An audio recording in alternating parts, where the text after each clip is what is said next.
Welcome and hello to wherever you are in the world. I won't say good afternoon. We're here in Vancouver. There are a lot of people from Vancouver. In fact, we have representatives from all continents. So hang on, just to get Nora. Did you want to say something? Have I cut in over the top? No. Okay. Just checking. We're also, as you can see, we're also running live translations. So, you know, the instructions that were given to you, that will enable you to access the live translations on Zoom. We've started doing the live translation because we've had so much demand from South America, but also Africa. Começamos a utilizar. Has two official languages, English and French. So having French is pretty natural for us too, but also useful for Africa. So welcome again, and welcome to the BRIMM Water Stewardship Themes launch, which is on the topic of the role of data science in advancing mine water management and stewardship. My name is Steen. I'm the Director of the Bradshaw Research Initiative in Minerals and Mining, BRIMM. And I'll talk a little bit about BRIMM after this official welcome. But to start with, we would like to acknowledge that the UBC Vancouver campus is located on the traditional, ancestral and unceded territory of the Coast Salish peoples, including the territories of the Musqueam, the Squamish and the Tsleil-Waututh First Nations. As we are currently working from home, as you can see, Jocelyn's kindly reminded me that I live in an old house with not enough lighting.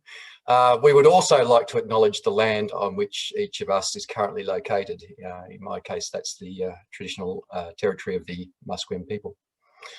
So if you missed the instructions, to access the French, Spanish or Portuguese interpretation, please click the interpretation button on the Zoom panel, which looks like the figure that's on the left of your screen there, and click the language channel you would like to join. This is a live translation service, not automated, and we have some very good translators, so you won't have any trouble with the interpretation. During the workshop, please post your questions for the panel in the Q&A channel and use the chat for discussions during the webinar. This just helps us, particularly with the translation towards the end. So once again, your questions please in the Q&A channel and chat for during the webinar. Any questions or follow-up, this is our email. We can contact us, info@brimm.ubc.ca. But as I said, just a little bit of information about BRIMM, which is the Integrative Research Institute for Mining at the University of British Columbia. BRIMM was really founded just pretty recently. It was founded in 2017. I've been director since 2019. 2020. Goes quickly. And it really was sponsored by Dr. Peter Bradshaw, a generous Canadian benefactor. And Dr. Bradshaw's vision was that the challenges that we're facing as an industry are getting to a point where it's no longer satisfactory for researchers to stay in their own silos. All of the problems we're facing are complex multidisciplinary challenges, and universities have to change their model about how they work. So BRIMM really brings together, as I say in the mission statement there, multidisciplinary teams of leading researchers. UBC is a very large university, and the people who work in mining are actually spread out across the whole university in many different areas. So BRIMM aims to bring these people together to focus on some of the really big challenges that the industry is facing. BRIMM also has a mining education arm. A lot of the challenges or technical solutions that will be proposed to really get traction in the industry need to have a very thoroughly thought through business case. We really need to think through the economics and finances of these things to make them real, to make them work in the industry. And this is the focus of the BRIMM Mining Education arm, which is led by Benjamin Cox. So we have the education piece and we also have the technology pieces. When I say we're working on the big challenges, an important part of strategy is, as I've been told many times, and I tell other people, choosing what to do and choosing what not to do. We don't try to do everything. We do try to do the things that are really going to shape mining in the 21st century. So mining, biotechnology, finding new non-mechanical ways of processing de façon não mecânica, de processar os minerais, de gerir os resíduos. I think biomining is one of the most interesting areas that we're looking at. We have a very strong group of people in genomics, and we'll make up many more announcements this year about the work that we're doing in that space. Mine energy systems, we need to drive towards net zero by 2050. Mining will actually grow during that time because we will need to provide the metals for the transition to zero net carbon. But that means mining itself. We will also need to transition to net zero. So that's a very difficult task for us because we are energy intensive.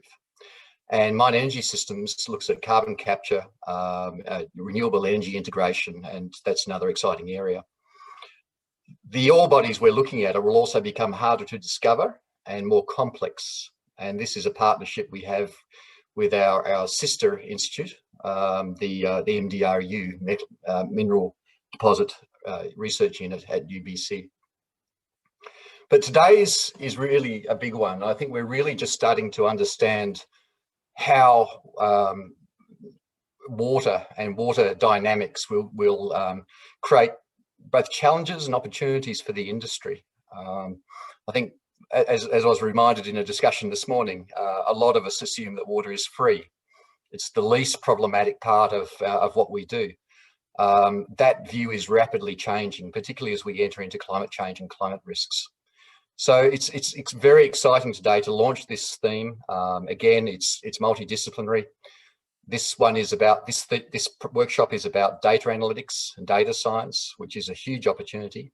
But if you look more at the water stewardship work that's being led by Dr. Nadja Kunz, you'll see how broad this is. So we think it's an important area, and the approximately 400 of you that registered are in agreement. So I'll leave it there, and I'll hand it over to Dr. Nadja Kunz, who is the leader of this program.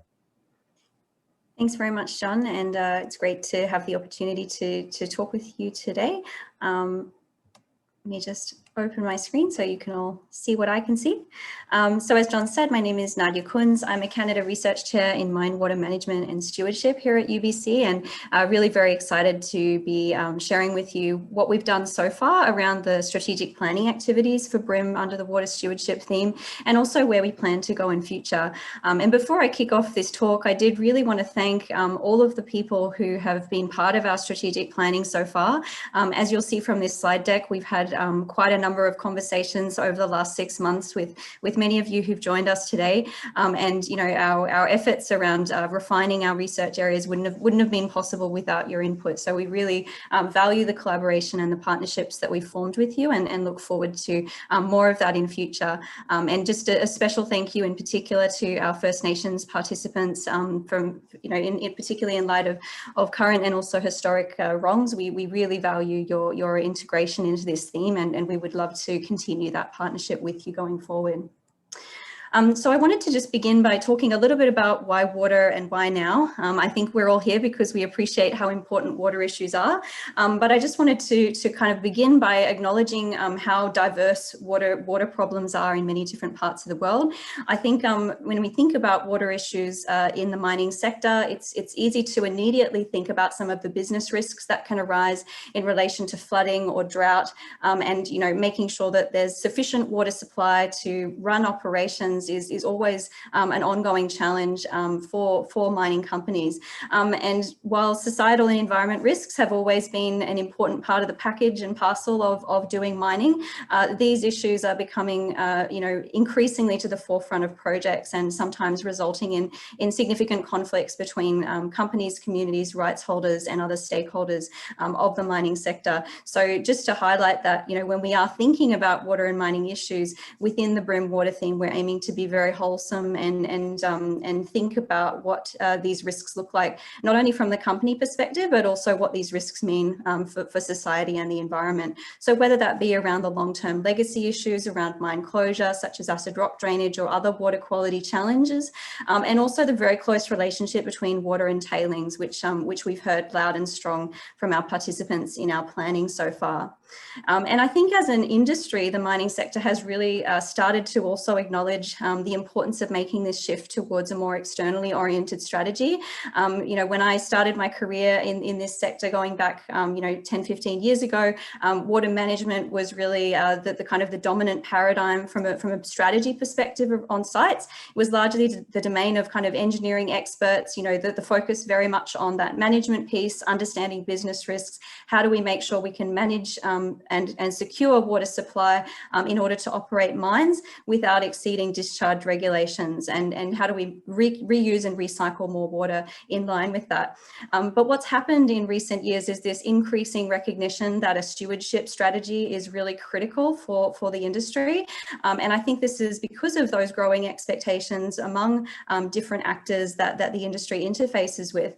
And two things about the right-hand side are important to emphasize. One is that the last dot point there recognises that you can't have a good stewardship strategy without doing good water management. So we actually need to continue doing all of the things on the left, but just do more than that in addition.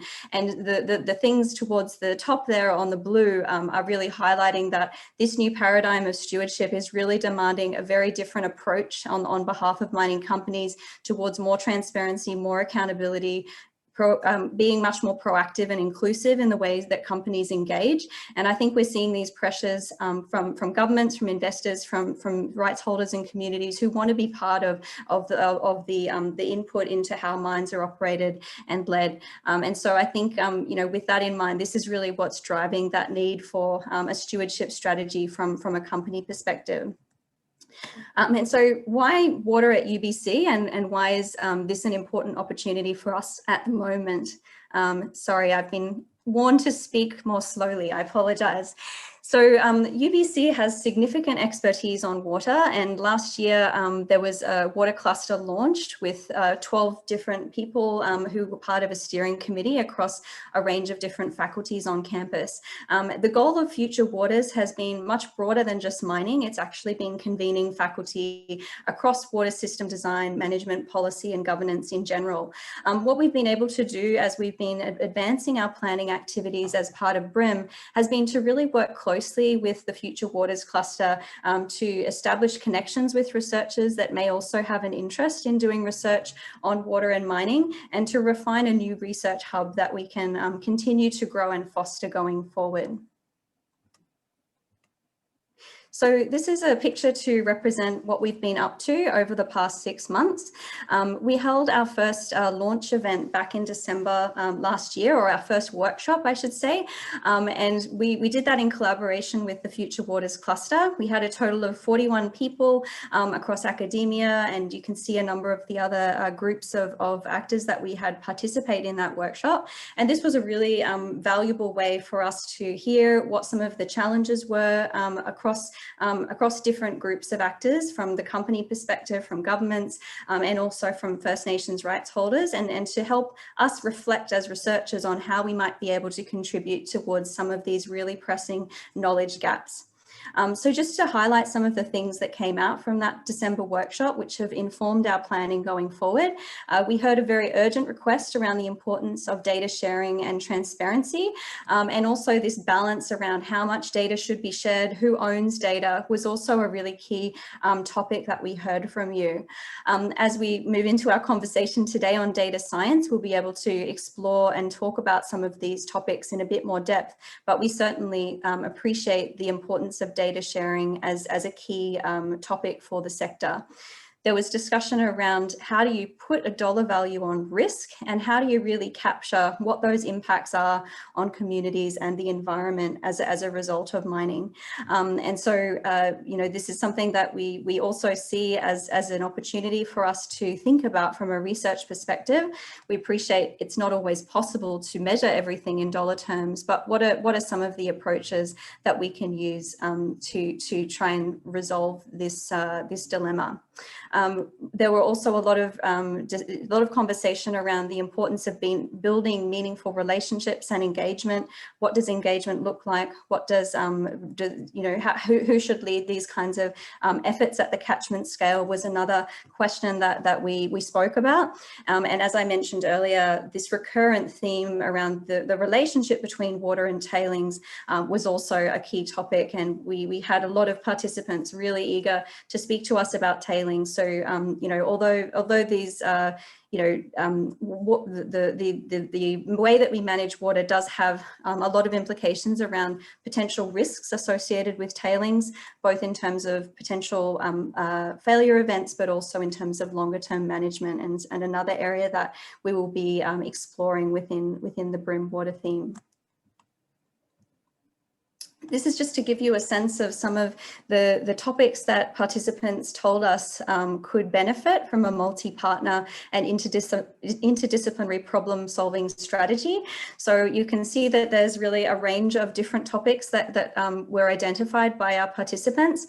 And really, we heard that we need for a lot of these water and mining challenges to work collaboratively with multiple partners, whether that be in the area of tailings management, managing climate change and uncertainty around water systems, or valuing water. We recognise that this importance of collaboration is really central to good water stewardship. What we did after our December workshop was we had one-on-one calls with a number of people who'd participated in that event to better understand some of the areas that may benefit from more academic attention. We also held 2 faculty workshops, and as John pointed out in the beginning, it's important to also recognise where one's strengths are and to decide on what areas to focus. We appreciate we can't cover everything within our water theme work, but we wanted to be able to ensure that we were focusing on areas that we as faculty felt we had the strengths and the skills to be able to contribute to. So we've now refined 3 different themes that we're using to guide our future planning efforts. One of them is around monetizing the risks that mining poses to water, and also thinking about different ways to measure risk that may not necessarily be in financial terms. As we'll be hearing about today, data science is another one of our big themes. And water reuse and recycling in pursuit of zero discharge mines is the third. So in April, we held 3 theme-focused workshops, and you can see we continued to have really active participation from a number of different individuals. And again, I thank you to those who were able to attend those events. This has really helped us to better reflect on what the opportunities are from a research perspective to address some of the concerns that were brought to us, and also to facilitate conversations among the different individuals that were participating in those events. And so all of these activities have really been feeding into where we're going in the future with this theme. So these are the 3 themes that we'll be using as our focus for the future. Today's event is focused on data science, but I just wanted to acknowledge that the other areas are of equal importance in our planning. We wanted to begin with data science because we saw a great opportunity to really build on some of the conversation that has started in our planning efforts so far, but we will continue to have events focused on some of the other areas of expertise here at UBC as we continue forward with our work. So our goals over the next year are focused on developing and launching new collaborative research projects. We'll also continue developing interdisciplinary collaboration across UBC. Many of you may recognize this challenge of working across departments within large institutions, and as a university, we also have this challenge. We sometimes don't collaborate with across departments as much as we could. So one of the key goals that we have within BRIMM is really around breaking down those silos and building interdisciplinary teams. We really feel that is key to solving some of these big challenges. We'll be developing a technical advisory committee to really guide and inform our research, as well as starting to develop some short courses and lectures so that we can share some of the expertise we have, some of the knowledge gaps we've been working to fill as researchers, and hopefully be able to inform better practice.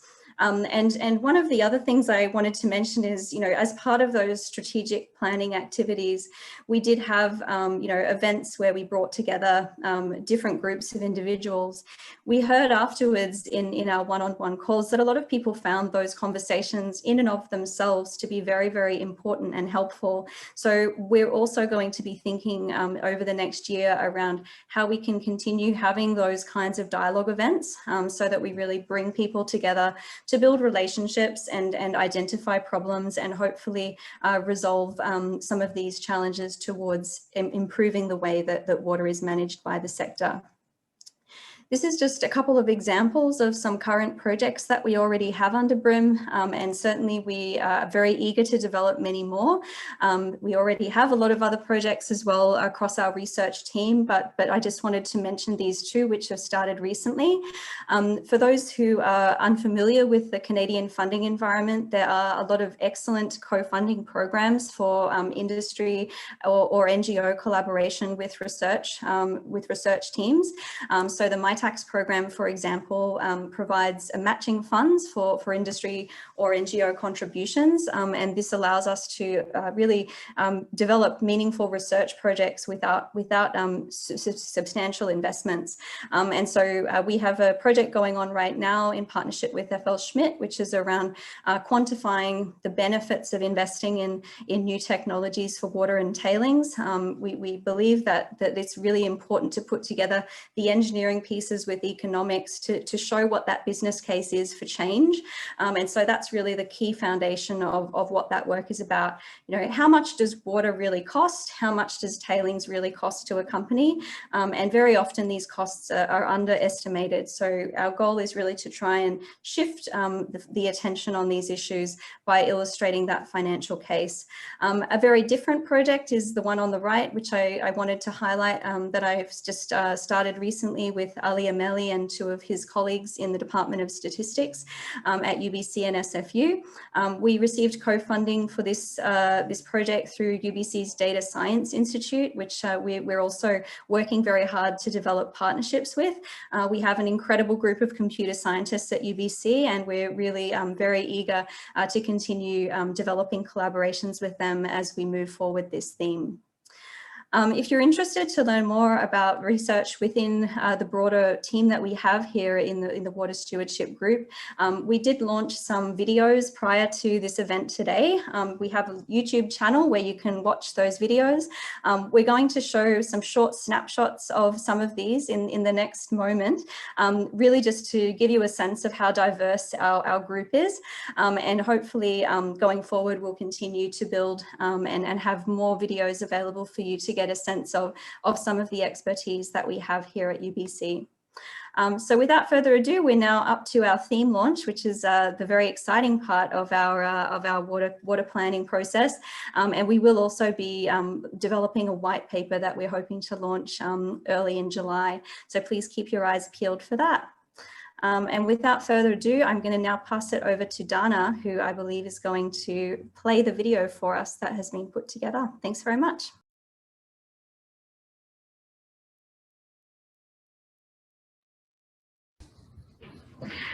So what we had at the BRIMM workshop on data science was many things, but I'm going to just highlight 3 areas that I felt were important. One is around data availability.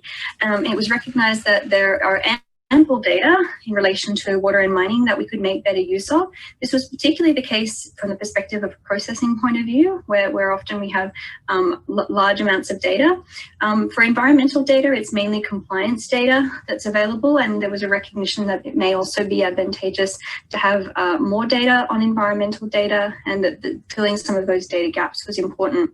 We spoke about new tools that would allow easily new tools and opportunities to fill those data gaps in terms of flexibility in analyzing data, as well as using low-cost sensing methods such as drones and satellite data in order to access new data around systems we may not know as much about as what we would like to. We also spoke about the fact that big data is not necessarily good data, and there was a real recognition that we need to continue collaborating between domain experts in the area of water and mining together with data scientists, and this is really fundamental to what we're aiming to do within our work at BRIMM. We also had loud and strong about the importance of data ownership. This was particularly raised by some of our participants from First Nations communities that we were engaging with, and also from regulators calling for accessibility of data to enable better decision making and better community input. Opportunities for critique and review were also recognised as important. So this element I spoke about earlier around the need for a proactive and inclusive engagement in terms of water stewardship will absolutely apply as we move towards this data revolution. So even with these advantages, like other membrane technologies, the membranes are prone to fouling. So fouling means the membrane becomes contaminated because of all those organic or other dirty stuff. So we have been working on developing membranes that can work in that membrane distillation process, but very robust to fouling.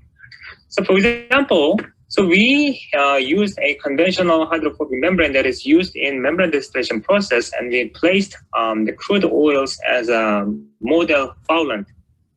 So after we placed these oils, the crude oil on this membrane surface, we immersed this membrane into water.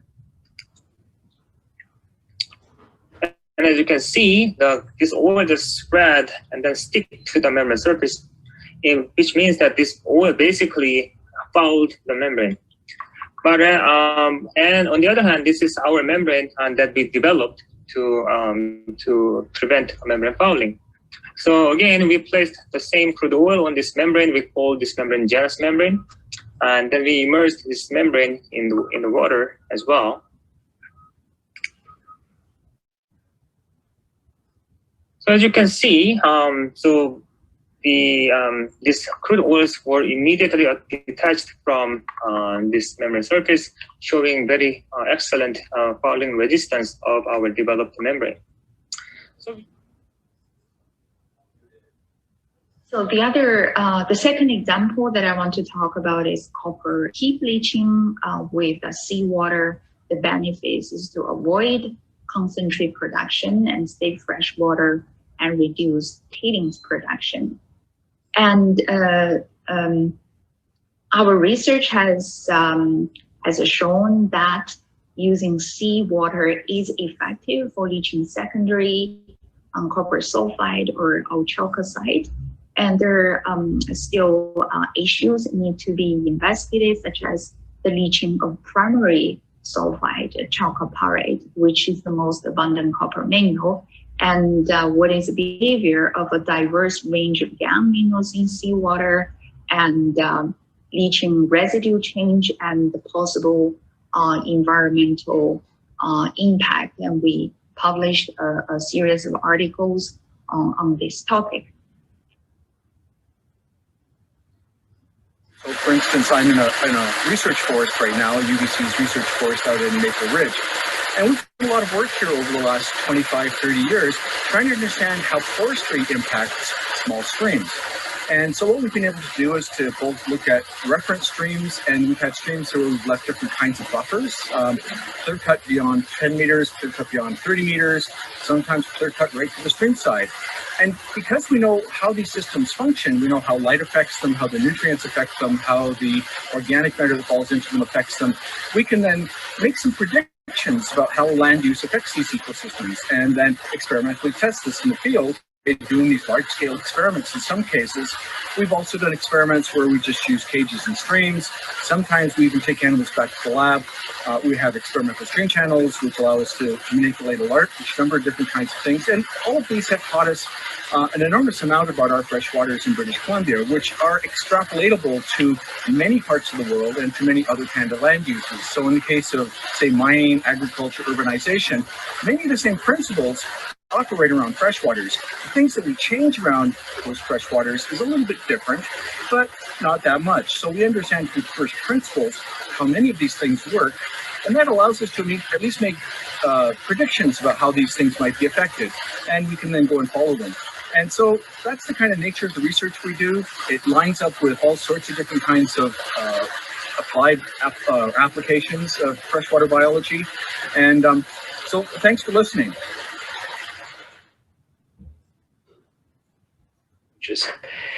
And that feeds into the ultimate goal is decision making, and the decision analysis framework that's well known in engineering. This is an example of it. Is you've got a problem. So in this case, you're trying to make a decision about groundwater contamination. So this is a groundwater plume, and it's moving off from left to right. And you have some options. You could do nothing, you could excavate, or you could put capture wells. And each one of those decisions, there's uncertainty because there's natural heterogeneity, there's variability in the future, so there's risk involved. And the decision is typically made in an economic framework. And you can think of a risky design as one that is typically low cost, but it may not work. And when it doesn't work, there's economic consequences. And so that's the idea of risk. Whereas on the other side, a conservative design, you engineer it very, very well, but maybe you overspend, and therefore your costs are high, your risks are low. And so you want to find that optimal risk. This is just to say that we understand this framework in decision making. What we do not have a good understanding of, though, is the costs and the economic context that miners face, the economic trade-offs and environmental trade-offs that decision makers in regulatory agencies and communities make. So, versus ounces. So until you actually force yourself to budget, you don't know what you're budgeting. And that's partially because we just don't need to. So that's the first issue. The second issue, which I think is real, is we don't value the depletion of an asset that we use up.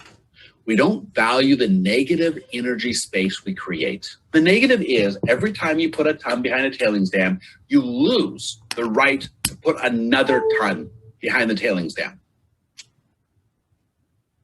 You don't get it twice. You don't get to have the second ton.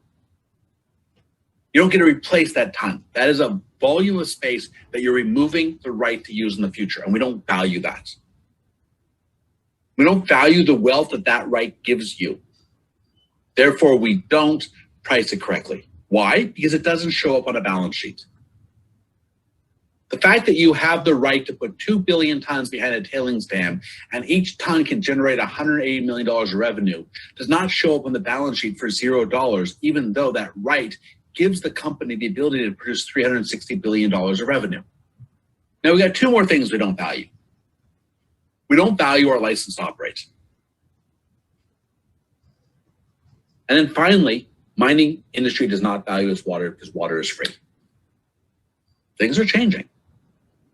But that doesn't mean we value the license to operate. It means that as a company, we're losing a lot of our power at the table. The companies are losing the power.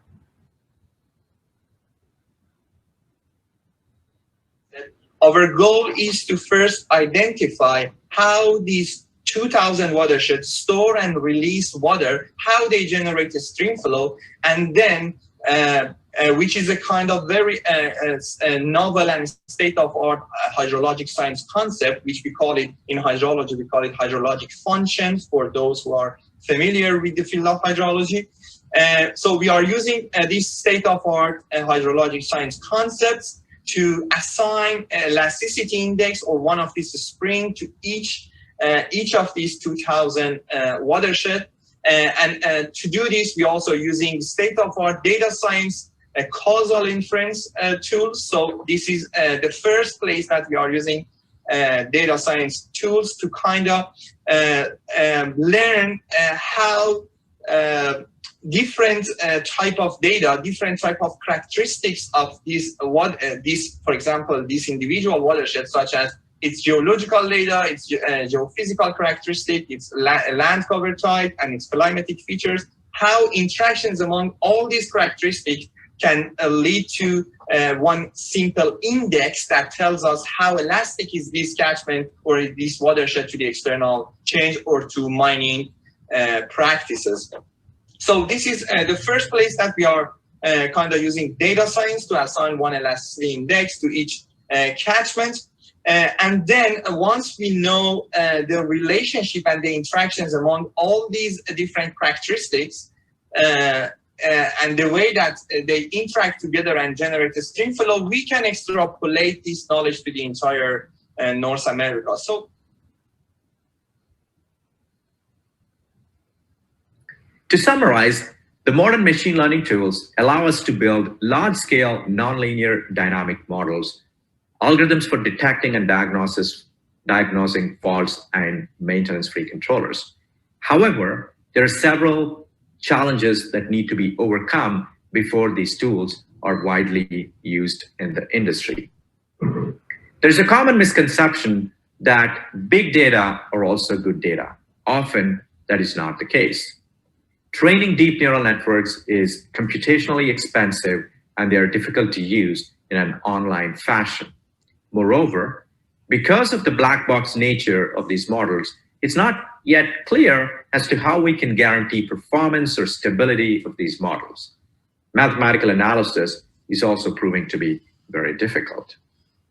So to summarize, we work on 3 different types of problems. Problem 1 involves building database large-scale models and adapting them online. Problem 2 involves predicting abnormal events before they happen. Problem 3 involves taking online optimal decisions. Thank you very much for your time, and I look forward to meeting you at the workshop.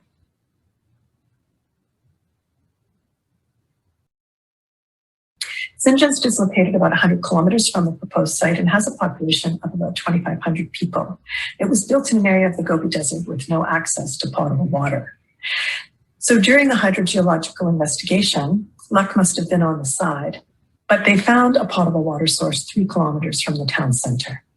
The company, Erdene, then worked in collaboration with their own local suppliers, local government officials and agencies to drill a water well that could provide potable water for the community.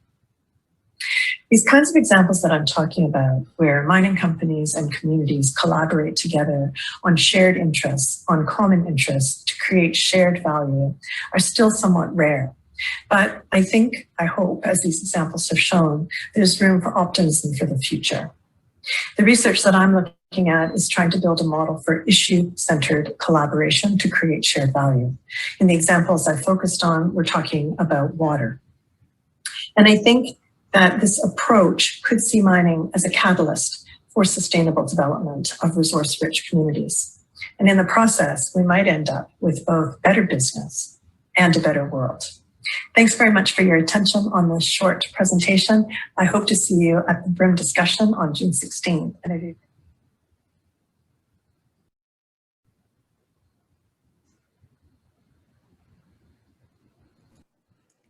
Thank you very much for that, Dana. And yeah, I appreciate that it's difficult to show so many snapshots in such a short time, but we really wanted to give all of you a sense of the breadth of research that we've been doing within our team here at UBC, and we'll continue to launch more videos under that playlist in future.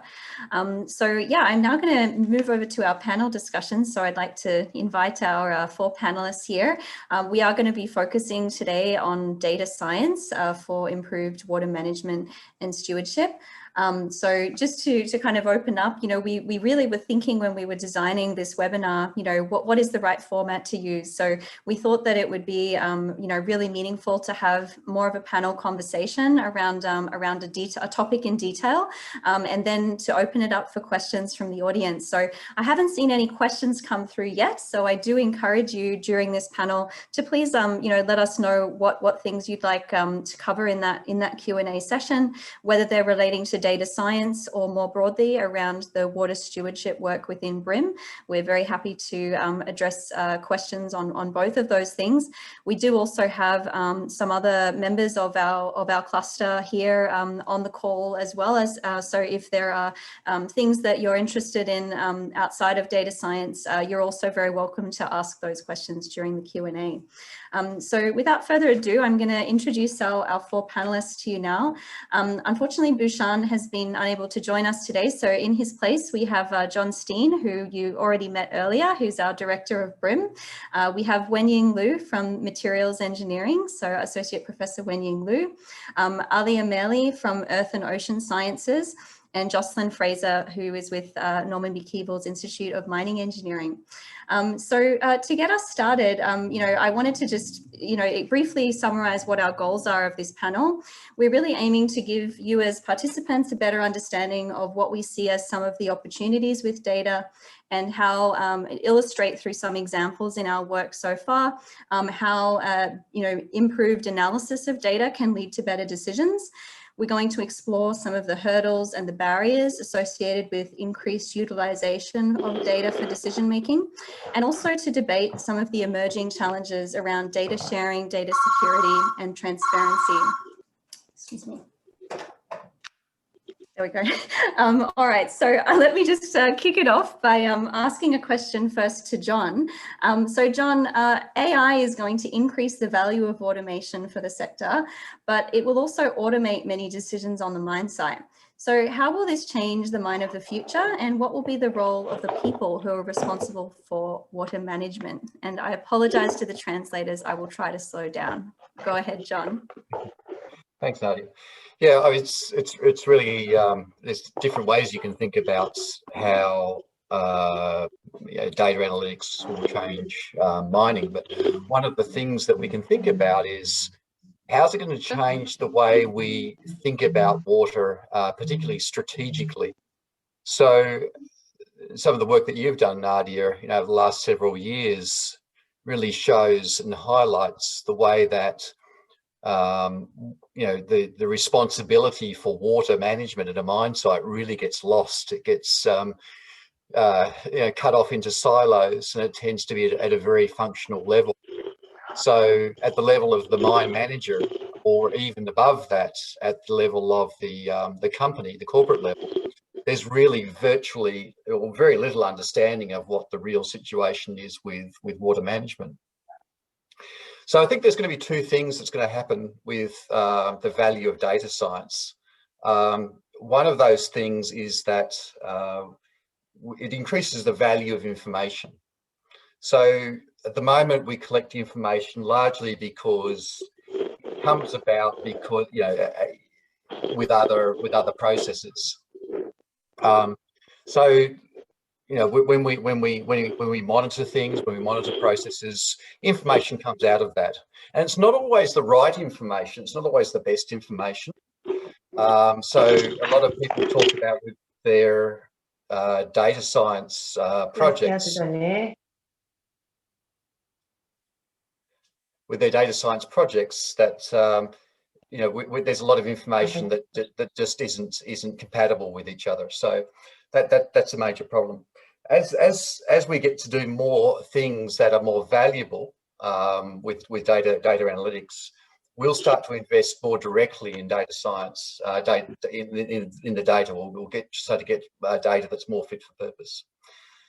The other thing that will happen from that is that once our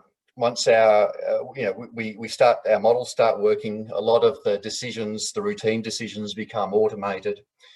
That will really allow water to take on a more strategic role. We'll have a bigger picture of water across all of mine sites. So people at the more strategic and corporate levels will be able to understand what's happening with water. So I think this is really one of those areas where, Nadja, several years ago, you saw those gaps, between what was happening in the mine and what those decisions being made at the corporate level. I think machine learning, artificial intelligence, modeling will free up the people managing water to actually do more with communicating those opportunities and risks into the strategic space. A lot of those routine operational things will just, those sorts of jobs will fall away, but water will take on a more strategic role. Thanks, John. It's good to know that we'll still need water specialists into the future, but I agree with you on that one. Wenying, I want to go to you next. So within your team, you've done some really exciting work focusing on analysis and interpreting site level data, particularly as it relates to water quality and mineral recovery. So can you provide some examples of how improved data analytics have promoted better decision making at the mine site level? Okay. Thank you, Nadja, and hello, everyone.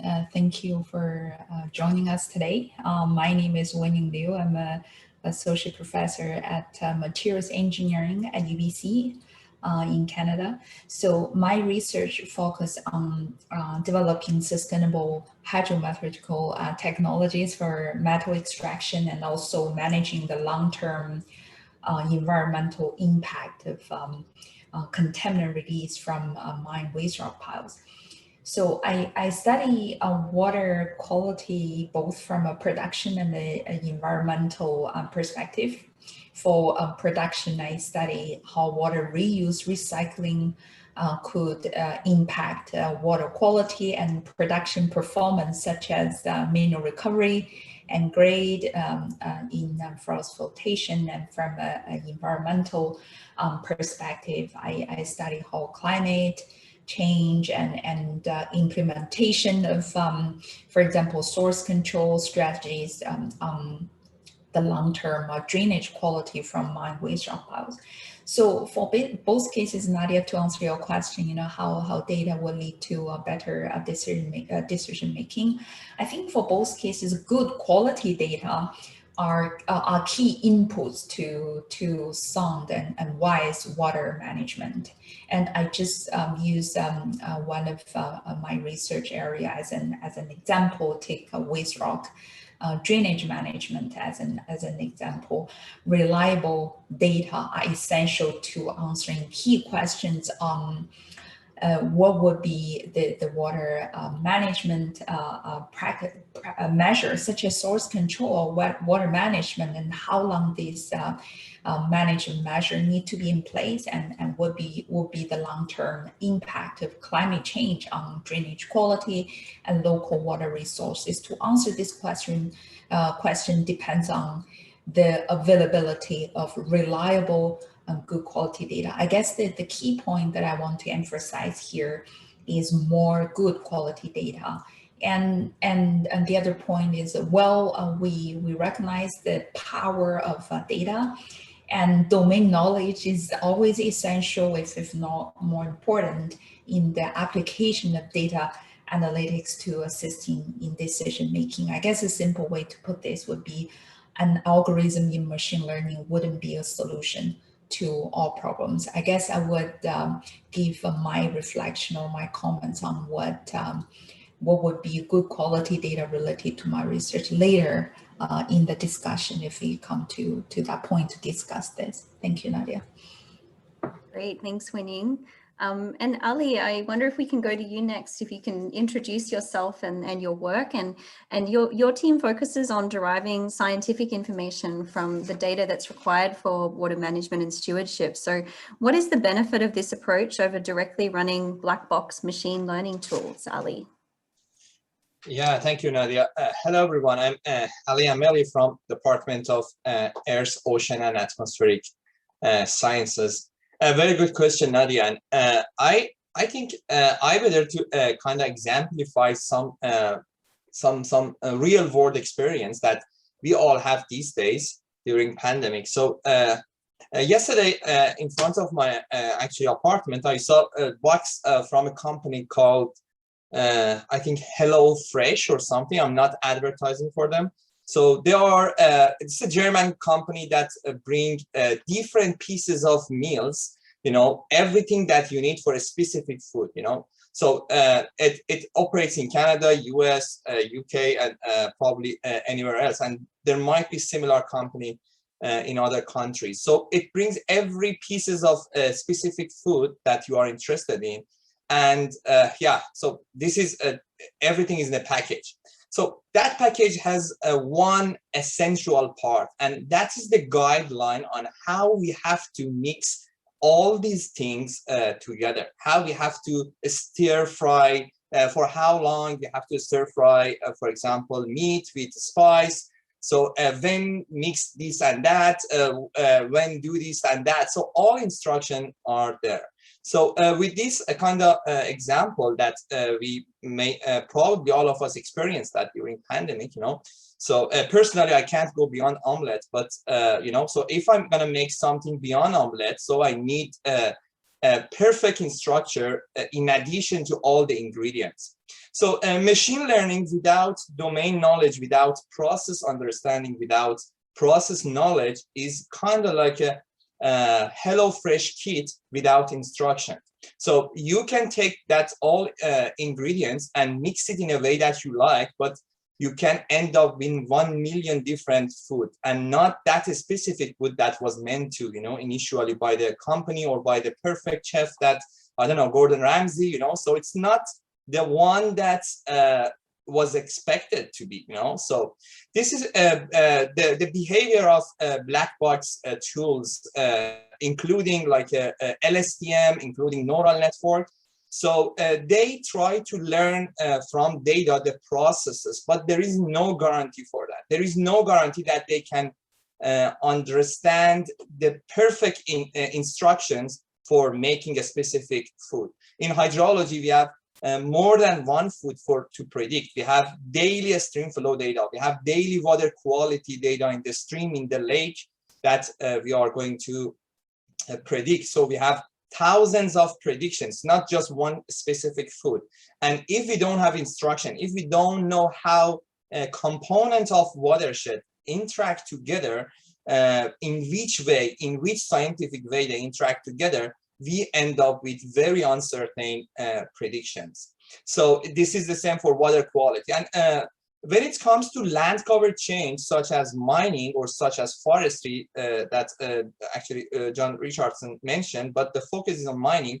So again, this mining is changing that, this mining practices is changing the instructions. So when mining comes to effect, the way that components of watershed interact together will significantly change.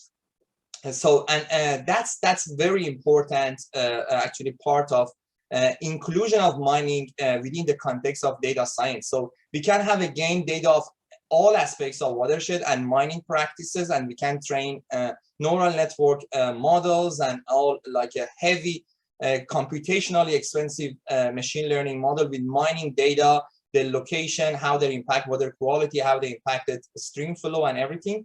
But again, without the instruction, the scientific instruction on how mining practices change the way components of actually catchments interact together, without that, it's very difficult to predict with little amount of certainty what would be the impact of mining on water environment. So in my talk, I explain it in more detail.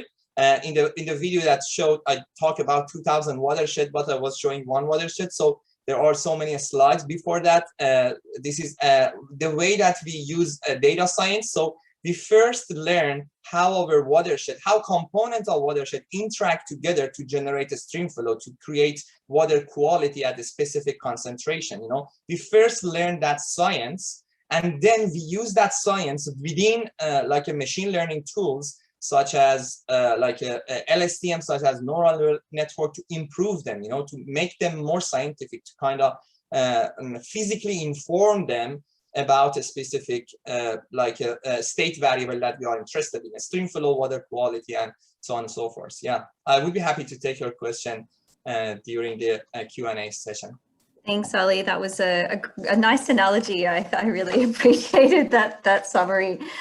So Jocelyn, let's go to you next. And your expertise is in the area of social risk and social responsibility. You know, we've spoken a lot so far about the promise of data and how it can be really beneficial for improving mine water management at the site and also within mining regions, particularly with Ali's work.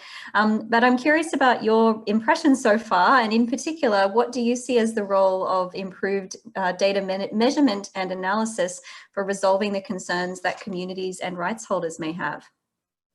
Well, thanks, Nadja. I think it's been a fascinating conversation, and there's so many points to pick up on. One thing that John mentioned was this idea about how sometimes now within mining companies, companies are beginning to view water as a strategic asset, not simply as a commodity to be bought and sold. So I think that kind of framework opens up all sorts of opportunities. And I'm specifically interested in the opportunities that it opens for more collaborative partnerships to co-create knowledge with our communities of interest. There's no question data plays a huge role in this, and And I think with the advent of AI, we're going to see significant changes. But looking at it from the other side, from the perspective of the communities that are impacted by mining operations, I have, I think, three concerns. One is that I worry a little bit that the measurement and reporting has become an end to itself, rather than as a means to improve social and environmental outcomes. The second thing I would note is that measuring what I would classify as ESG, environment, social, and governance data, is complicated. Most companies have discretion over what standard setting body they follow and what information to report. And the data that they produce is largely voluntary. It's voluntarily shared, and it's largely unaudited or third-party verified. So for example, you know, there was a situation a year or two ago where when I was looking at some data that was provided by a company, I thought, wow, they've done an amazing job of reducing their overall water consumption, because they reported that number as an aggregate number for all of their sites around the world. Well, when I looked into that a little bit further, what I discovered was the company had endured a 9-month closure of their operations due to labor unrest and social conflict. And so the savings in water didn't really come from conservation or water optimization. It came from something else. The data sometimes is not as transparently reported as we might hope. And then I think there's also a lack of comparability year over year, and even within industry sectors. There's methodological changes, and companies just continue to use different metrics and standards. The third point I would make is, for data to be relevant for communities, it needs to be understandable and accessible. We need to move it off databases and into tools that communities can really use and relate to. So illustrated maps, different types of infographics, different ways that communities can really see what the information means to them at their site-specific level. And we really need to find ways, and Nadja, you talked a little bit about this in the introduction, to integrate the traditional knowledge of rights holders into Western-based approaches. I think a lot of companies come into communities to say, hey, we've identified this problem that we're going to solve, without ever asking communities of interest what site-specific issues or priorities are most important to them. Great, thanks very much, Jocelyn. And yeah, it's really interesting your comments there about the visualization, because I was running a session at a conference recently, and we've spoken already about the need for domain expertise in terms of data science. So we need data scientists to work together with water specialists, for example, but we actually also need people who are skilled in communicating information in a meaningful way. And that's not just about outward communication, but also engaging early to think about what we should measure in the first place. So I really like that you've picked up on that. So yeah, I want to maybe come back to one of the things that that we spoke a little bit about it was mentioned in the video actually by Bhushan, and when you touched on this as well around having good quality data. So can you explain to me what is good quality data, and maybe Ali, you might have some thoughts on this as well around what do we mean by having good data? Wenying, I might go to you first. Okay, thanks, Nadja. I guess, like the one of the key points that I made is not just more data, but more good quality data. So my understanding relevant to my research in terms of, how do we define good quality data? The first, I think someone mentioned fit for purpose. So the data collected for production purpose are different from, how we collect data for environmental purpose, such as sampling method, sampling frequency, and the location for sampling are different. So also just an example, probably more frequent data are required for production compared with for environmental purpose. And I think, how can we move forward in terms of fit for purpose? I think in designing a specific fit for purpose monitoring program within a more holistic water management framework is very important. We have to understand the big picture, but at the same time understand the specific characteristics of a process and what we're trying to do with the data. We have to be able to convert the data eventually to value. So what, to make a useful product or useful service with the data. That's the fit for purpose that I want to talk about. The second, I think is more in terms of, because I work on water quality, I think in terms of water quality, it's the accuracy of the data and the consistent analytical methods and also standard procedures that we have to follow. And this is the essential basis for ensuring water quality. So I just given an example. For example, you wanted to understand the concentration of some thiol salts, and then the water sample has to be properly preserved between the point where you collect the data in the field and the laboratory. So otherwise the data we obtain probably not representative of what's going on in the field. So that's, and do we have all of this kind of protocols in place and consistent and followed by different labs and different sites. So and the other, I think, is a consistent framework. I made a note here. So all standard protocol for obtaining measurements and storage of data. So also data manipulation before trying to get any information from the data, and protocols for data and metadata exchange. So that's in terms of accuracy of the data, we have to understand the procedures and the protocols. I think another point is uncertainties. So we have to make aware, what level uncertainty involved in the data, and when we try to use this data to make decisions, so we have to understand the level of uncertainty involved in decision making. So, and of course, the last point, I think we probably would talk about that later on data sharing and build trust and partnership between different shareholders. But that would be my comments on good quality data. Thanks, Wenying. Ali, that's definitely not the whole picture, just my understanding of this. Of course. No, it's really helpful to understand a little bit better what some of the challenges are around getting, data that is reliable, I guess, and that you feel, you can reliably do analysis with. And Ali, I know that you're often dealing with regional data, and I'm assuming that a lot of those data sets also come from open data sources. So what kinds of approaches do you use to kind of validate, or have confidence in the data that you may be analyzing? Do you also see a need for improved quality of data? And maybe you can talk a little bit about, some of the potential with satellite data and some of these other sources that I know you use in your research.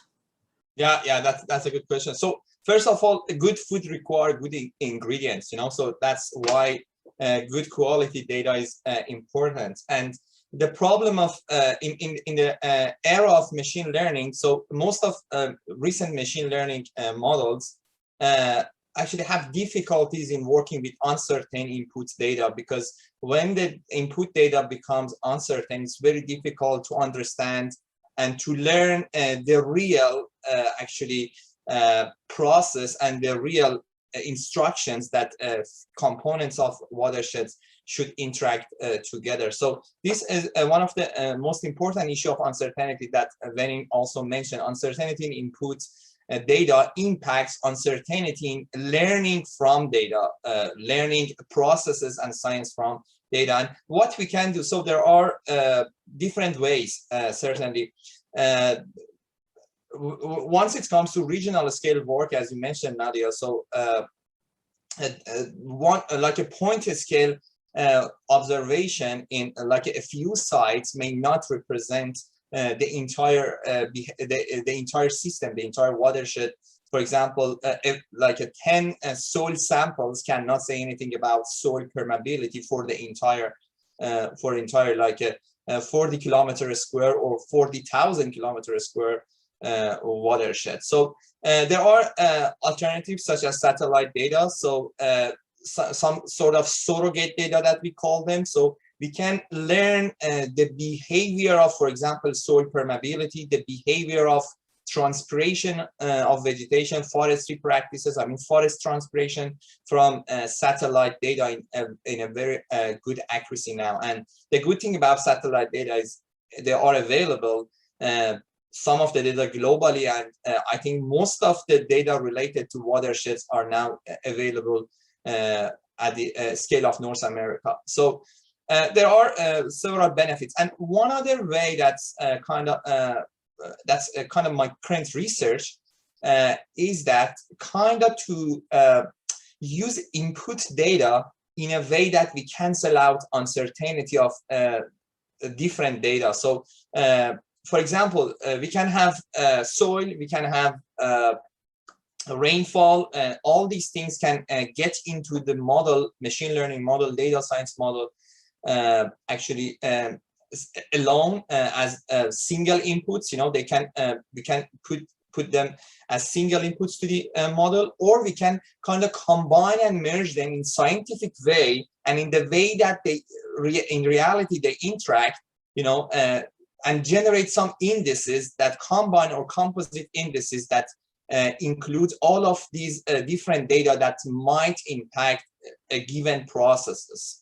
So I quickly explained in my talk, but to further actually talk about it, once we kind of mix in a scientific way different type of input data, we are kind of canceling out their potential uncertainty, and we actually move the index, or which is going to be our composite input. Instead of using like 5 predictors, we are using just 1 predictor that kind of presents a behavior of processes that all 5 predictors should present when they merge together in an ideal case that we know all instructions, we know all the interactions, So, and with this, we kind of force the model to forget about some of its input uncertainty, because these uncertainty of soil is going to cancel out uncertainty of climate, and we kind of use some sort of composite scientific indices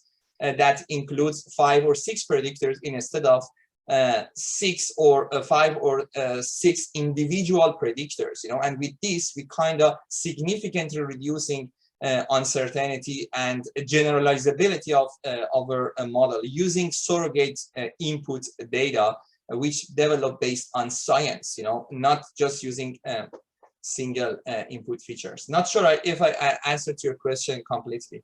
Yeah, no, that was great, Ali. And just a reminder for people to continue adding your questions in the Q&A. We have some already. We're going to just continue with a few more, conversational things, and then we'll come to the question and answers in about 15 minutes or so. So I believe you also have the ability to upvote questions as participants. So if there's something you really want us to answer, please be sure to vote on it so that we can come to that later.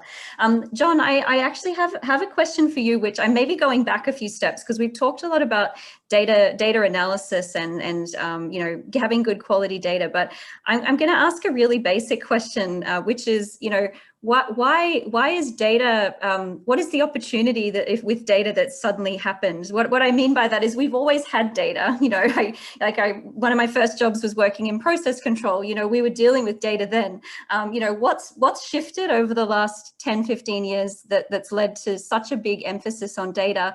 What is different about the world today than what it was maybe 15, 20 years ago? Yeah, so I don't recommend many books because I know people are pretty busy, but this one is actually really worth reading, particularly if you're in mining and you're interested in what's the driving forces behind all this talk that we're having now around data analytics and AI in mining. It's called Prediction Machines, and Joshua Gans is the one of the authors. He's at University of Toronto, as is Ajay Gupta. He's also at U of T. And what they did is they essentially, did a economic treatise on, why are we seeing so much emphasis on machine learning, artificial intelligence, data analytics, all of those things. And what does it mean for the economy and for business? So this is the best book. If you want to see into the future of mining, this is the best book. But if I can just grab a couple of the most important points there. One is that the cost of information has almost fallen to zero, right? Information has never been more cheap. So at the moment we're in a place where the prices of sensors, the amount of machines that can report information around a mine site or around the world is enormous. We're flooded with information. So information is free.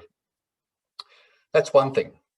On the other side, we have Moore's law, which talks about the exponentially increasing computing power of, to use this information. So we've reached a point in technological history where we can do things that were unimaginable even 5 years ago. And it's not a linear relationship. The change is exponential.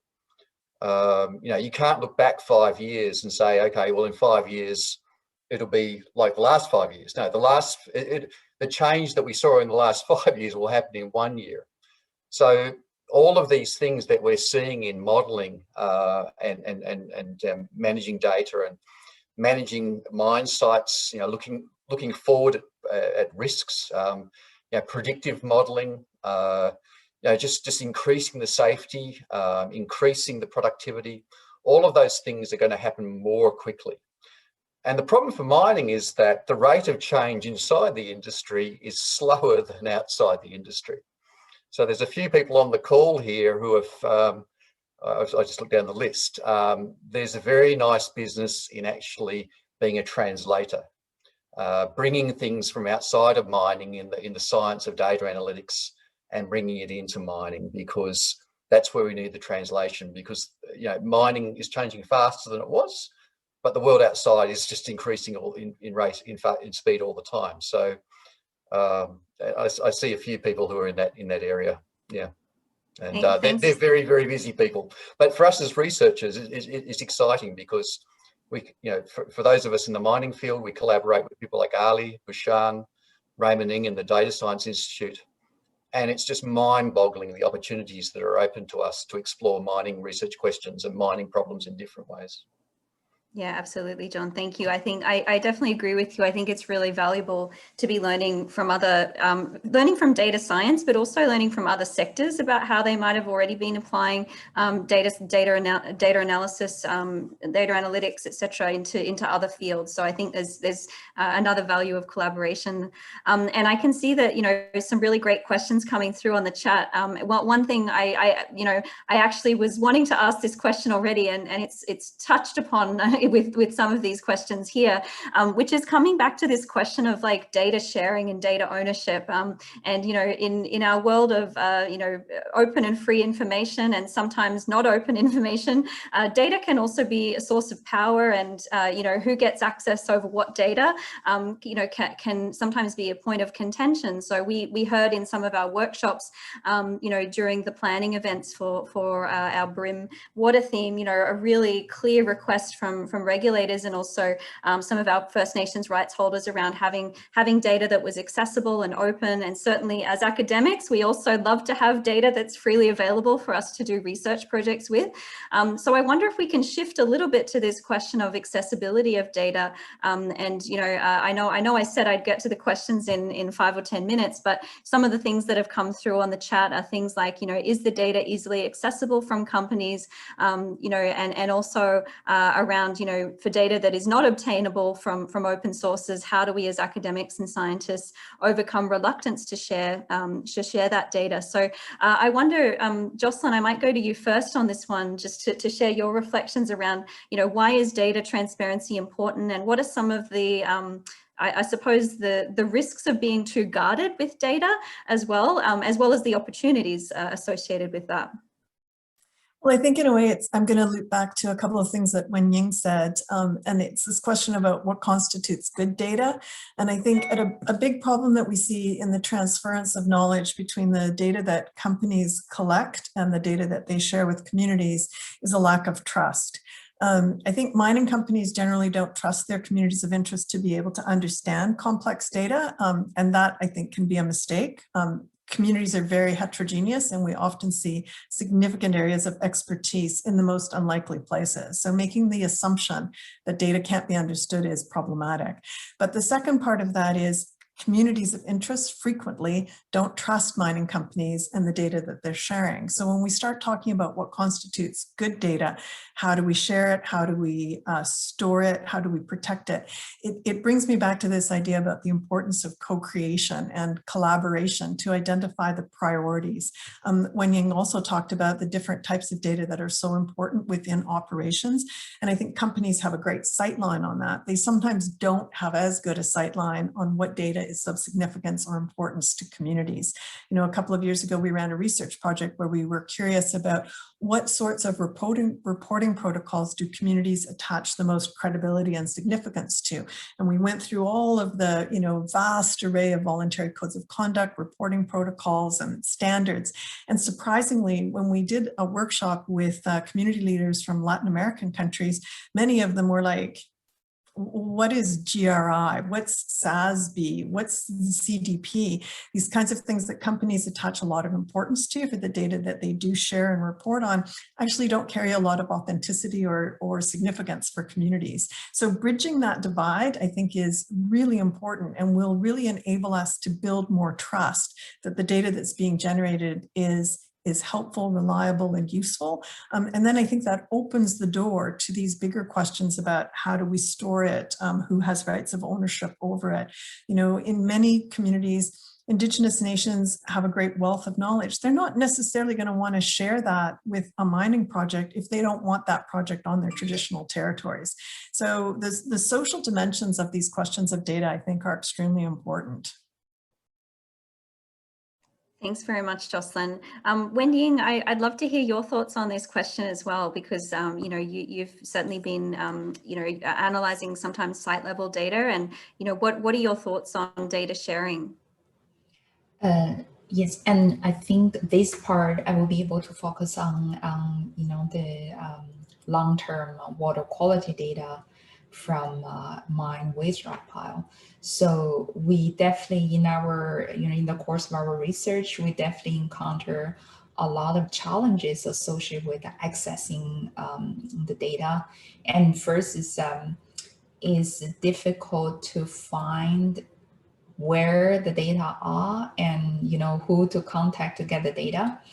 And I guess, you know, like when you do find the person to request access to the data, I think there's a certain level of, like Jocelyn just mentioned, you know, trust, and especially the, you know, the outcomes coming out of the analysis of data. For example, you know, like when we do the work with waste rock drainage, and the conclusions you make sometimes could be politically sensitive and involve different stakeholders, and you know, this is I think one of the major challenges I hear, because I hear people talk about, do discuss with the companies that I work with, and what will be the barriers for them to access the data. I think one of the concern is really they feel they don't have control over, you know, what we would publish. I think it's just come back to how we build partnership involving different stakeholders, and we build the trust. Is now we're going to, because a lot of times we need, or I would say that, you know, for all of the cases, we need build a partnership with mining company to understand the specific site conditions, under what conditions the data were collected, and how the data was stored and managed, and even, you know, processed before providing to us. And so this is, I would say that this is one of the major barriers that I encounter. And then this really come back to the conversation on how to build partnership between, you know, among different stakeholders, I guess. Thanks, Wenying. I wonder if any of our panelists have any examples of what those partnerships can look like. I have one I can speak about, but I thought I'd open it up in case anyone else does. Do you have examples of what these data sharing platforms can look like? no one wants. So I guess, yeah, Ali, did you want to speak to that?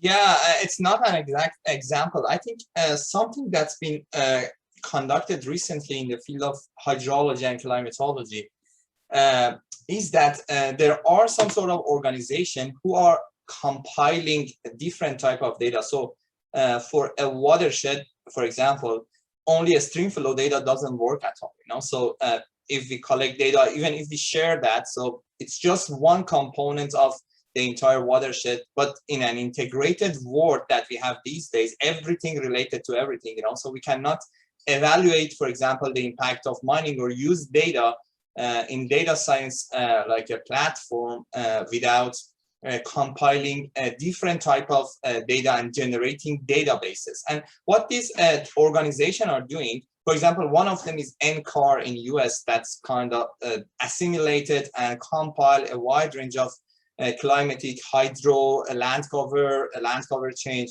type of data at the scale of North America.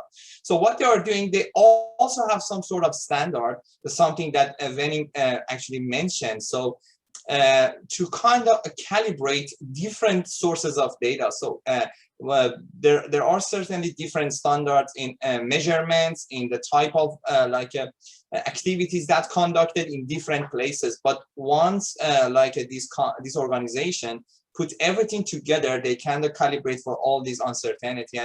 And so in general, what they develop is a sort of a high quality compiled database, and not just database that's been tuned and calibrated for a different perspective of measurements and everything. And this is something that certainly can be done in the context of mining too, you know. So just data on, for example, data related to mining practices and some sort of local data may not be a kind of perfect or enough, I would say, for in the context of data science, because when it comes to data science, all players have certain role. We cannot just look at a few of them.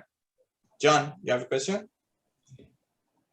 Yeah, so I have another point to follow up on that, and I can't share the specifics because at the moment it's in confidence, but it's a real project and it's happening in Canada, and it's the blockchain group that's connected to BRIMM through blockchain at UBC is involved with it. But you know, there's a lot of interest now, particularly from manufacturers, about where the metals are coming from and what their carbon footprint is. You know, and if you've seen the ads for the Polestar car that come through on Instagram or whatever, one of the things they'll say is that we can guarantee our carbon footprint of cobalt and where it comes from, and that it's socially responsible, and you know, we do that through a blockchain. So this ESG and tracking and open data so that the customer can see where it comes from is a real thing. What this project is doing at the moment is saying, okay, so how much information, ESG information, could we put on a blockchain, and could we scale it to give a Canadian advantage to to Canadian producers in the global marketplace? So this is a real thing. This is a pilot project that's probably going to be launched in October. So it's a combination of, we usually think of these things as driven by, social responsibility, but it's actually a very strong economic driver, because particularly in Europe, a lot of manufacturers have very high standards for where these metals are coming from and how they're produced. Thanks, The John. world is changing quickly. It's a really good example, and I think as we think more at a water stewardship kind of catchment level, one of the opportunities I've observed through my work can be that sometimes depending on where in the world a mine is operating, it's quite possible that mines are actually gathering a lot of information about water systems that that governments may not actually have the capacity to necessarily collect themselves. So the opportunity to share to to think about how data could be shared to inform, you know, broader catchment goals is, I actually think, a really big opportunity in the stewardship realm.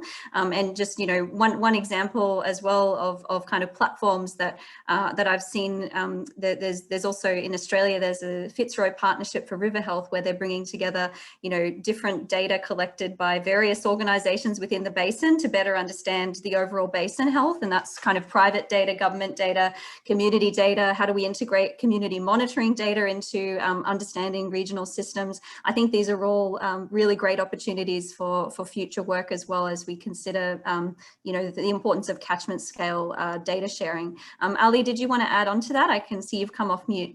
Yeah, that's a very good point. Just follow up on actually what you mentioned, and also John Richardson showed that when it's come to mining and kind of land cover practices, their impact are extensive on small scale basins or a small creek, small streams, you know. So and the problem of government-based data and regional scale data is that they don't look at these small scale features. They look at large rivers, North Saskatchewan River, Fraser River, you know. So they have large scale data, and they almost, I can say, they ignore small scale processes and river and streams and creeks. But those streams and creeks, so if we look at river data, we don't see the footprint of any change to those small creeks and streams due to mining, due to forestry, or due to any land cover change, because it's just small pieces of the huge puzzle. But those small features, small creek, small streams, have significant eco-hydrological impacts, you know. So drying them up or changing their water quality due to mining can be significant. And mining and forestry and agricultural practices mainly impact these small streams that government data and large scale data cannot capture. So this make it more important to kind of sharing data between communities, between mining companies, you know, because those small features are important beyond, in some, for some specific objective, they are even more important than large rivers. Yeah, absolutely. And yeah, I've just invited John Richardson, if you happen to be with us still, if you want to come and join us to share some of your thoughts that you shared in the chat, you're very welcome to. Dana can help with that. Wenying, did you want to jump in on this also? I just wanted to follow on what Ali just mentioned, and because this is, I can kind of reflect on based on one of the case studies or projects that we were working on.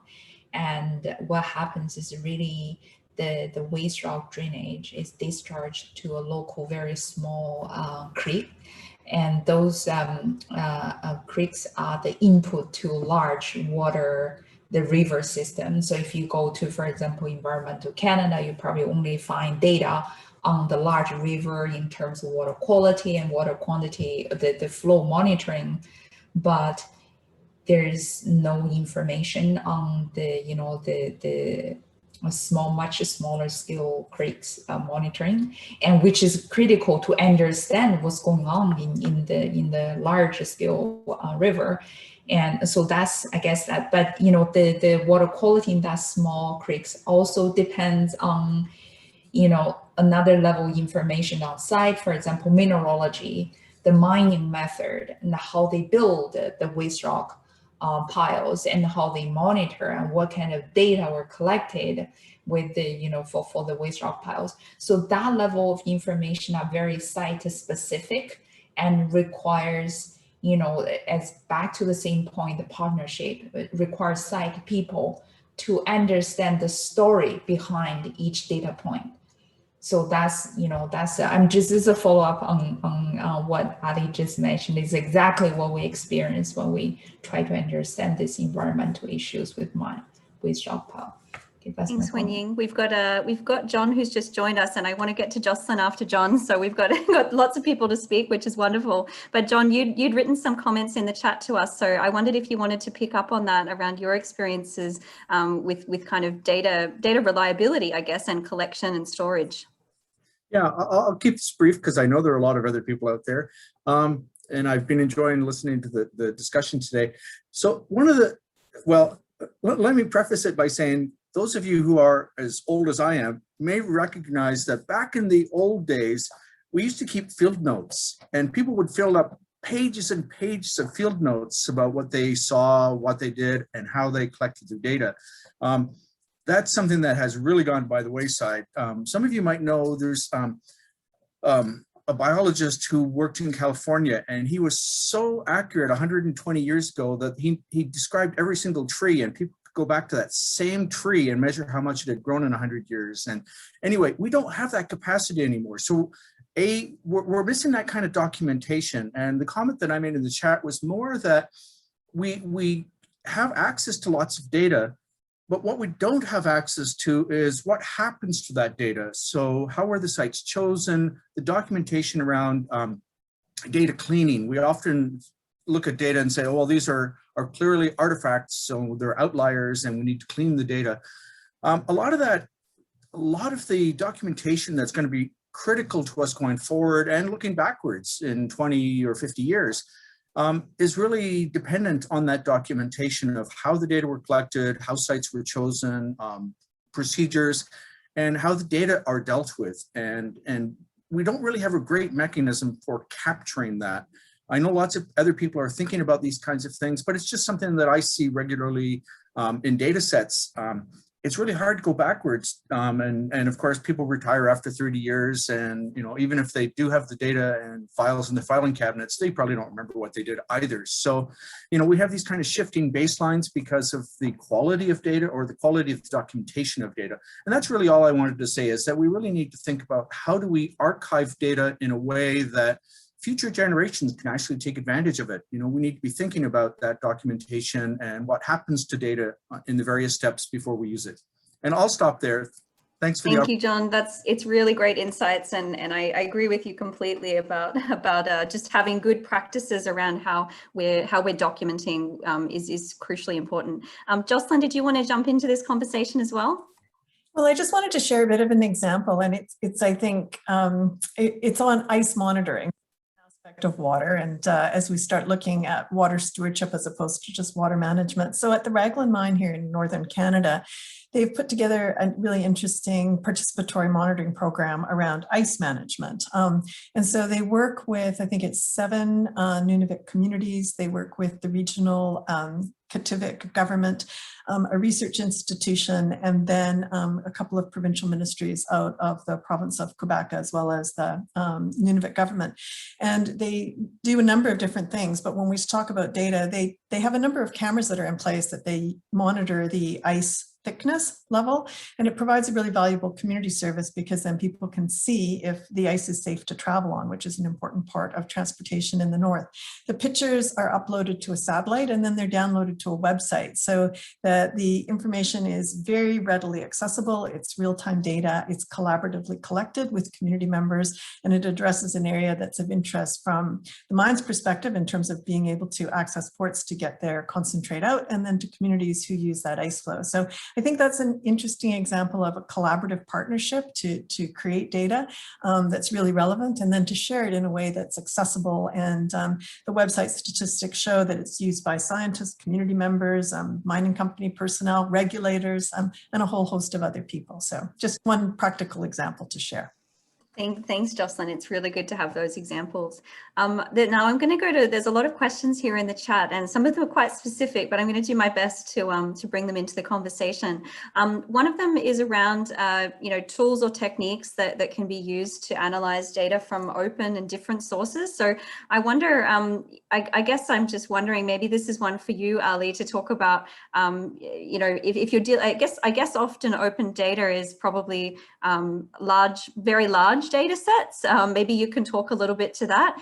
And then I guess Wenying, maybe I mean, this is probably touching upon some of what we've already spoken about, but I think embedded in this question is also a question of how we know whether we can trust data or how reliable it is. So they're just some reflections that maybe some of you may want to touch upon if you have any examples of tools or techniques you've used during your analysis. So Ali, maybe we can come to you first. Yeah, Sure. Actually, my lab manager, who had a degree in computer science, done most of these quality assessment for the database that we developed. So certainly there are so many missing data that that may have significant impact in some like a region. So when it comes to data science, if you don't have only one type of data, you know, for a few years, you cannot use even other type of data, without that, because they all have to work together and interact together. So there are certain tools in statistics and data science now to fill the missing values. The way that they work, they learn from other data that we have and then try to fill the gaps based on that. So this is one option. And the other option, so the type of quality assessment actually that we done was mostly done visually, you know, so we kind of visualize like every single point of our data, every single type of our data. And so we know what's known, we know what's kind of known for a region. Sometimes outliers exist, but we cannot easily remove outliers because they may have some important information. But we look for any point, any cause that kind of could have led to that outlier. And if it doesn't make sense, so it can be considered as an outlier and can be excluded from the analysis or be replaced through filling the gap type of analysis. Yeah, so I can't remember any other practices that we done, but I can say that quality assessment part took almost 25% of our data assimilation and data compilation, because during the time that we developed that database. Thanks, Ali. Maybe a quick follow-up question here before I come to Wenying, because there was a very specific question from Tom, which was, have you ever entered non-QC data into AI and then compared it to QC data to compare the outcomes? I wonder if you've tried anything like that before. It's an interesting idea.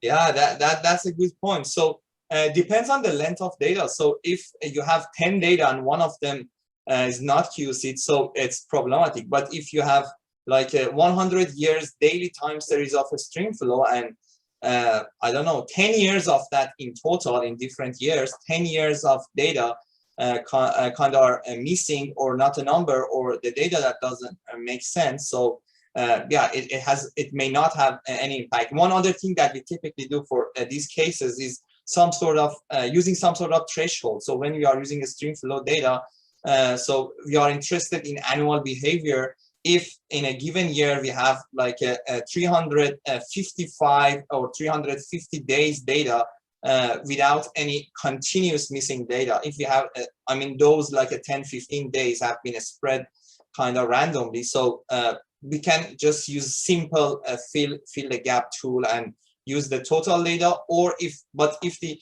missing data is more than like 10 days, 20 days, we don't include that year in our analysis, you know. So again, it's critically important. So depends on the scale of analysis, if it's annual or if it's like a 100 years analysis. So within 100 years analysis, 300 days missing data would not do anything. But within if the interest is an annual analysis and we have 20 years data, so we have 20 data points. So 10 years missing data or 10 years not good data should be, in my opinion, removed from the analysis, because so it all depends on the length of data. And no, but in answer to that question, I didn't do that. Actually, I didn't dare to do that, because sometimes you come up with some sort of results that you know, might be very close to some like a hypothesis that we had before, you know, but it's very difficult to think there might be some cause behind that behavior, you know, and it's not outlier or it's not a missing that's leading to this result and behavior. Yeah, absolutely. Wenying, did you want to speak a little bit to this around, you know, approaches for validation of data, I guess? Yeah, so I just kind of follow up on Ali mentioned. I'll use a specific example on, I guess the question was more on techniques and what approach is available for using data to actually assist in decision making. And the is more like a concrete example for mine waste rock drainage management. And what we did is first we have to get the data from public domain, mostly in public domain, for example, Environment Canada. So after we get the data, you know, it's a data visualization process. You want it to be able to see. And a lot of times, you know, a key point is always use the domain knowledge to judge what makes sense, what doesn't. A lot of times, if there are outliers and things doesn't make sense, you will probably, you know, hopefully be able to actually spot it before you use the data, and you can cross-check with different sources of data. So then that will give you an idea on whether, you know, the data makes sense or not. And after that, we do use domain knowledge to obviously to decide what goes into the model or the input, or you call features. And sometimes, you know, combination of different features depending on, but the choice of this really depends on our knowledge of the physics, the first principles of the process. If you talk about, you know, the climate impact on waste rock drainage, then the obvious parameter you put in is temperature, because that would affect spring freshet and snow melt, all of this, and also temperature. But the temperature, you probably don't need to put in average temperature, high or minimum. So this is and then another would be the total precipitation, or sometimes the amount of snow. So this, you know, these are obviously makes sense, physical parameters that go into as input or as a feature to a big machine learning program. Then the choice, there are a lot of choice for machine learning program, but this choice also, you have to think about, you know, the specific characteristics of a waste rock pile, for example, you know, that might be delay from the input to output, and how do you consider memory of the process. If you have a rainfall, then probably only a week later you see output from the waste rock drainage. So, you know, we probably choose a long short-term memory method to do this. And then we probably pick a specific method to decide whether that's spring freshet or not, you know, make a decision, and that output, you know, goes as an input to the big model. So these are and then, you know, we build choose the proper machine learning program, hopefully, to do the analysis. And then now we come to the result, and the interpretation of the results is also very important. That also relies on the domain knowledge, because the model could give you all kinds of funny results, and you have to choose what makes sense, what doesn't make sense. And I guess another thing we do is also I forgot the word, how the model, and you know, you test the different parameters and see the response of the model, or the sensitivity of the model to different parameter change. So this is because the question is very specific, kind of give you a specific example to show the typical steps that we would take. But one key part here is really the cleaning of the data. So at the very beginning, because you feed good data, then you get good output. If you feed bad quality data, you can't expect the good results coming out of the model. So the initial cleaning and back to, I think John made a comment on what we did to the data, you know, that cleaning step is very important and need to be well documented, you know, whether you use some kind of a smoothing method, you use a specific method, fill the missing data, for example, and that need to be well documented. If the results is published, I think, you know, those need to be clearly written in the method section. Great, Winnie, thank you. Now, John Steen, I want to come back to you again. We've got a question here. I guess it's a general question about how long it takes to run a data project, and I guess the definition of a data project could be very broad. But I wonder if you can speak to us a little bit about, you know, what does it take to set up a project in this space, and maybe specifically as we think about opportunities within BRIMM around the development of new projects. Yeah, it's a pity Bishan had to leave for a family emergency. But I mean, as you say, it depends on the project. You know, if you're looking at some of the training the models, you know, Ameli can talk about some of those, you know, those data, looking at hydrological models, looking at training models using processes that go on inside a mine. You know, I think, you know, when I've looked at people or talked with people who are managing these projects, usually they say, you know, for a pilot project, if we have the right resources, we can get to a pilot in 2 or 3 months. But we need to sort of spend a lot of time looking at, you know, what data's there and how it's gathered. You know, that step of actually going in, looking carefully at the data, seeing how, you know, what are the actual processes that those data are describing. That's key. But you know, with a lot of the modelling work that's done on factory processes, you know, mine processes, you know, you're looking at 3 months. But Ameli, do you have a view, you know, sort of view, training up models, looking at maybe a mine site and looking at the hydrology around that? You have some idea of how long that would take? Yeah, so we are talking about physically based model or black box model? Physical model, yeah. Yeah, physical model. Yes, we've done that. So actually, a physical model take long time. If the goal is a simulation of, for example, 1 year, because we know that mining may not have immediate impact. So because when it comes to mining, we are changing, mostly we are changing water infiltration into the soil, you know. So, and this may require high computational cost with or without mining practices, because some modules related to movement of water in subsurface become active or become inactive depending on the type of mining. So I think 1 year simulation with physical model may take up to 1.5 months, you know, in terms of if the goal is to understand water movement and also solute movement, something that Wenning might be also interested in. So transport of water and solutes during mining is highly computationally expensive using physical model, and that's why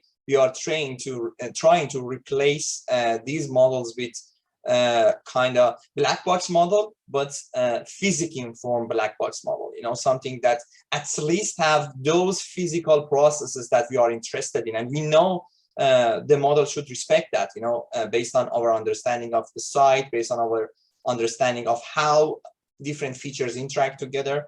So there is a huge actually saving saving on computational time if we can use machine learning model, but those that's been informed by physics and processes.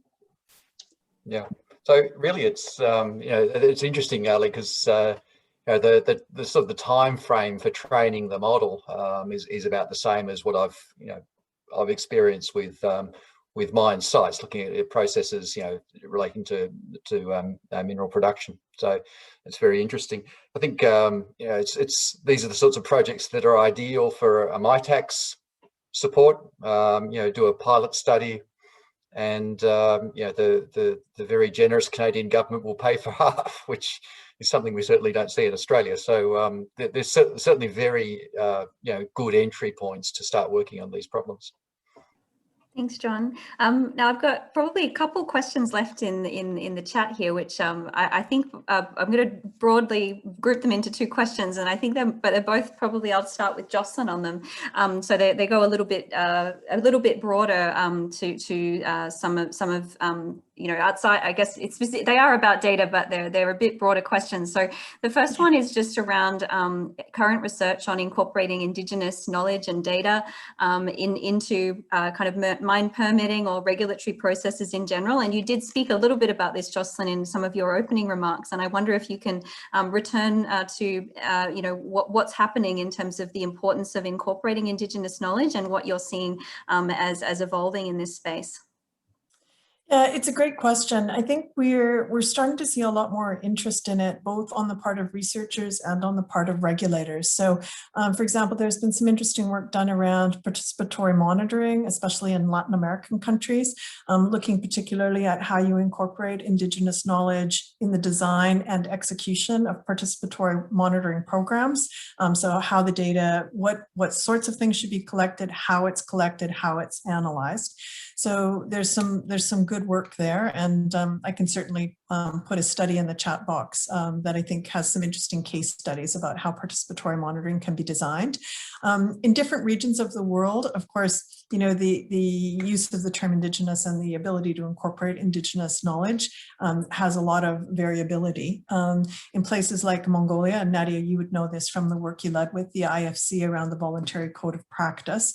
You know, there's different definitions of Indigenous people. And so there we see sort of specific groups like the herder community in the South Gobi Desert, where Nadja and I are continuing to do some work on water and water monitoring and how we can incorporate those kinds of perspectives.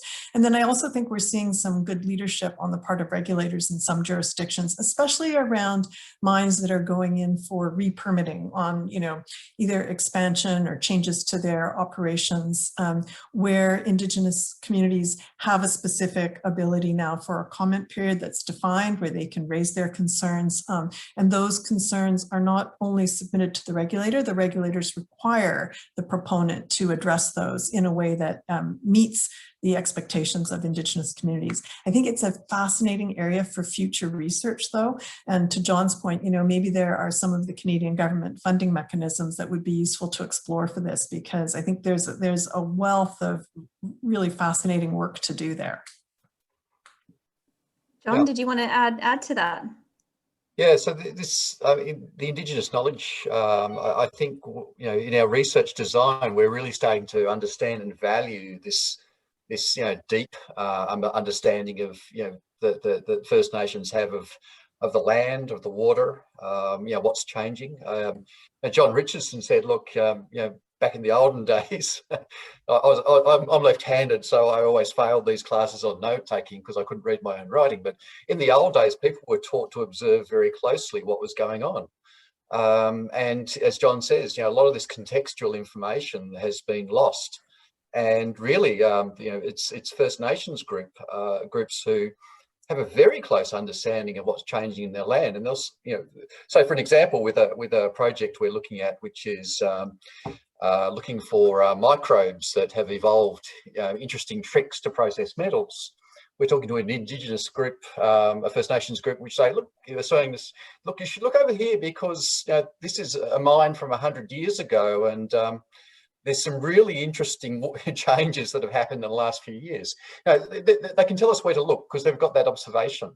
So I think as researchers, we really need to value that and you know, work in partnership with the observers who, in our field, you know, sort of you know, stopped observing. We stopped taking notebooks, much to the delight of left-handers. But that's another story. Well, just to add quickly onto that too, I think one of, I can't remember if it was Ali or Wen Ying who mentioned that some years we don't, for whatever reason, we don't have good data, but talking to Indigenous groups, oftentimes they can fill the gap in for us on that. So that's something important to remember. Thanks, everyone. Yeah, and I mean, I might wrap up. We probably have time maybe for one or two more questions, but I think this point about incorporating Indigenous knowledge is hugely important, but it does also touch upon some of the questions that are in the chat around power dynamics and making sure that we truly value, you know, at an equal footing, the Indigenous participants that might be providing this knowledge. So I guess the question I'll ask here is around, you know, how do you manage these power relations among multiple stakeholders with divergent interests? Who decides what data to collect, what analysis techniques, and how data should be interpreted? Jocelyn, if you don't mind, I might go to you first because I think this might be more in your wheelhouse. But yeah, what's your thoughts on how to manage these power dynamics? Yeah, I mean, it's an ongoing issue. A lot of my work is really anchored by stakeholder engagement theory. And while we don't consider First Nations people stakeholders, we consider them rights holders. The theory there incorporates these, power dynamics amongst the different actors.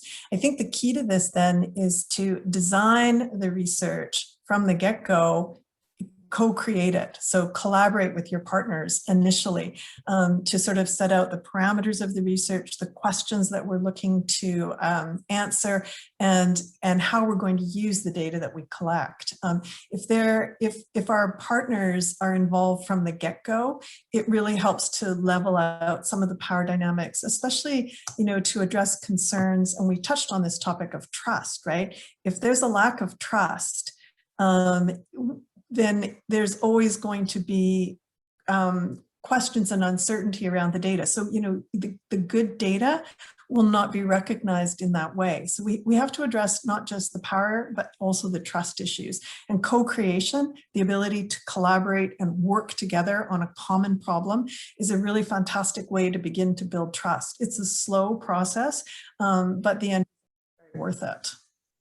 Yeah, thanks, Jocelyn. And I think this other question here around the difference between water stewardship and integrated water management is also a good one. And there's lots of parallels in my quick reflection, because I might be the best one to answer this question, is that often integrated water management is typically kind of a government-led process, whereas water stewardship is often more kind of thinking about the role of the mining industry in the catchment. But it does start to get into very tricky questions around how much should the industry lead, what role should they play, who should be in the center.